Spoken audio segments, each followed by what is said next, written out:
Hi friends, എല്ലാവർക്കും നമസ്കാരം. Soumya simple റെസിപ്പിയിലേക്ക് എല്ലാവർക്കും സ്വാഗതം. വളരെ സിമ്പിളായിട്ട് തയ്യാറാക്കാൻ പറ്റുന്ന ഒരു റെസിപ്പി ആയിട്ടാണ് കേട്ടോ ഇന്ന് ഞാൻ വന്നിരിക്കുന്നത്. അതിന് വേണ്ടിയിട്ട് ഇതാ അരക്കപ്പ് പരിപ്പ് എടുത്ത് വെച്ചിട്ടുണ്ട്. ഇനി ഈ പരിപ്പ് നമുക്ക് നന്നായിട്ടൊന്ന് കഴുകിയിട്ട് കൊണ്ടുവരാം. ഞാൻ അതേ പരിപ്പ് കഴുകിയിട്ട് കൊണ്ടുവന്നിട്ടുണ്ട്. അതിന് ഈ കുക്കറിലേക്ക് ഇട്ട് കൊടുക്കുകയാണ്. ഇനി ഇതിലേക്ക് ഞാൻ കേബേജാണ് എടുത്തിരിക്കുന്നത് കേട്ടോ. ആ കേബേജും ഇതുപോലെ ചെറുതാക്കി കട്ട് ചെയ്തിട്ട് ഇട്ട് കൊടുക്കുക. കേബേജ് നന്നായി കട്ട് ചെയ്തിട്ട് കഴുകി വെച്ചിട്ടുള്ള കേബേജായിരുന്നു കേട്ടോ. പിന്നെ അതിലേക്ക് ഞാനൊരു 1 ടീസ്പൂണ് മഞ്ഞൾപ്പൊടി, ഒരു 6 പച്ചമുളകാണ് ഇട്ട് കൊടുക്കണേ. പിന്നെ 1 ടീസ്പൂൺ ഉപ്പ്. നമ്മളിതിലേക്ക് മുളക് പൊടി ചേർത്ത് കൊടുക്കണില്ല ഇപ്പോൾ. ഇനി നമുക്കിതിലേക്ക് വെള്ളം ഒഴിച്ച് കൊടുക്കണം. ഞാനിതാ ഒരു 2 ഗ്ലാസ് വെള്ളം ഒഴിച്ച് കൊടുത്തിട്ടുണ്ട് കേട്ടോ. ഈ കഷ്ണവും വെള്ളമൊക്കെ ഒരുമിച്ച് ഒരുപോലെ അങ്ങനെ നിൽക്കണം. ഇനി നമുക്കിതൊന്ന് വേവിച്ചെടുക്കണം.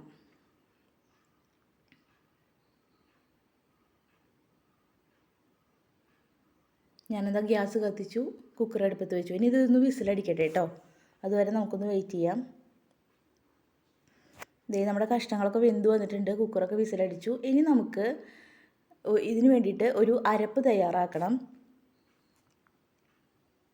അതിന് വേണ്ടിയിട്ട് ഞാൻ 1 കപ്പ് നാളികേരം എടുത്തിട്ട് മിക്സിയുടെ ജാറിലേക്ക് ഇട്ട് കൊടുത്തിട്ടുണ്ട്.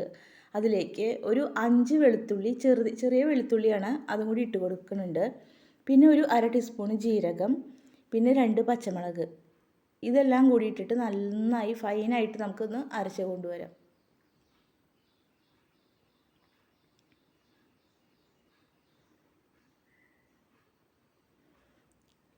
ഞാൻ അരപ്പൊക്കെ അരച്ച് കൊടുത്തിട്ടുണ്ട്. ഇതിനി നമുക്കൊന്ന് മാറ്റി വയ്ക്കാം. അപ്പോഴേക്കും ഇതാ കഷ്ണങ്ങളൊക്കെ വെന്ത് വന്നിട്ടുണ്ട് കേട്ടോ. ഞാനിതാ ഒരു പാൻ ഇപ്പോൾ അടുപ്പത്ത് വെച്ചു. ഞാൻ എന്നിട്ട് ഈ കറി ഈ പാനിലേക്ക് ഒഴിച്ച് കൊടുക്കുകയാണ്. ഇത് ഞാൻ എൻ്റെ സൗകര്യത്തിന് വേണ്ടിയിട്ട് ചെയ്യണതാണ് കേട്ടോ, ഷൂട്ട് ചെയ്യാൻ വേണ്ടിയിട്ടുള്ള എളുപ്പത്തിന് ചെയ്യണതാണ്. പിന്നെ ഞാനിതിലേക്ക് ആ അരപ്പൊന്ന് ഒഴിച്ച് കൊടുക്കുകയാണ് കേട്ടോ. അരപ്പ് ഒഴിച്ച് കൊടുത്തതിന് ശേഷം ഇതുപോലെ നന്നായിട്ട് ഇളക്കി കൊടുക്കുക. ഇനി ഇത് തിളയ്ക്കാൻ പാടില്ല. തിള വരണോട് കൂടിയിട്ട് നമുക്ക് ആ കറി ഒന്ന് വാങ്ങണം. ഇത് നമ്മുടെ കറി ഏകദേശം റെഡി ആയിട്ടുണ്ട് കേട്ടോ. ഞാനത് ഫ്ലെയിം ഓഫ് ചെയ്തു. ഇനി നമുക്കിതിലേക്കൊന്ന് വറുത്തിടണം. അതിന് വേണ്ടിയിട്ട് ഒരു പാൻ അടുപ്പത്ത് വെച്ചു. അതിലേക്ക് ഒരു 2 ടീസ്പൂൺ വെളിച്ചെണ്ണ ഒഴിച്ചു കൊടുത്തിട്ടുണ്ട്. വെളിച്ചെണ്ണ ചൂടാകുമ്പോൾ നമുക്കിതിലേക്ക് ഒരു 1.5 ടീസ്പൂൺ കടുക് ഇട്ട് കൊടുത്തിട്ടുണ്ട്. കടുക് പൊട്ടി വരുമ്പോൾ ഞാനൊരു 6 ചെറിയ ഉള്ളി ചെറുതാക്കി അരിഞ്ഞതാണ് കേട്ടോ, അതും കൂടി ഇട്ട് കൊടുത്തിട്ടുണ്ട്. ഇതിന് നന്നായി ബ്രൗൺ കളറായി വരുമ്പോൾ നമുക്കിതിലേക്ക് 2 വറ്റൽമുളക്, 2 കറിവേപ്പില, ഇതെല്ലാം കൂടി ഇട്ട് കൊടുക്കാം. ഇതൊന്ന് ഇളക്കി കൊടുക്കുക കേട്ടോ. ഇനി ഞാൻ ഇതിലേക്ക് ഒരു കളറിന് വേണ്ടി മാത്രം ചേർത്ത് കൊടുക്കുന്നതാണ്. ഒരു 1/4 ടീസ്പൂണ് കാശ്മീരി ചില്ലി പൗഡറാണ് കേട്ടോ. അതൊന്ന് വെറുതെ ഒരു കളറിന് വേണ്ടിയിട്ടാണ് മാത്രമാണ്. നമ്മൾ മുളക് പൊടി ചേർത്തിട്ടില്ലല്ലോ, അപ്പോൾ അതിന് വേണ്ടിയിട്ട് മാത്രം ചേർത്ത് കൊടുക്കുന്നതാണിത്. അതും കൂടി ഇട്ടിട്ടൊന്ന് ഇളക്കി കൊടുക്കുക.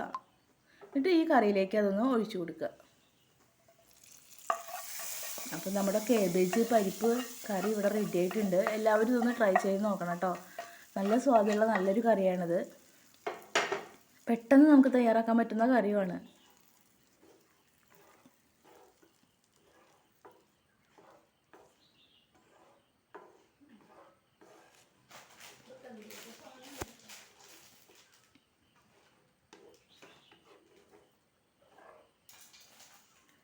അപ്പോൾ എല്ലാവരും ഇതൊന്ന് ട്രൈ ചെയ്ത് നോക്കൂ. ട്രൈ ചെയ്ത് നോക്കിയിട്ട് അഭിപ്രായം പറയൂ.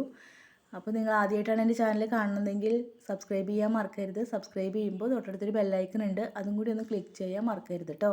പിന്നെ നിങ്ങളുടെ ഫ്രണ്ട്സിനൊക്കെ ഷെയർ ചെയ്ത് കൊടുക്കാനും മറക്കരുത്. താങ്ക്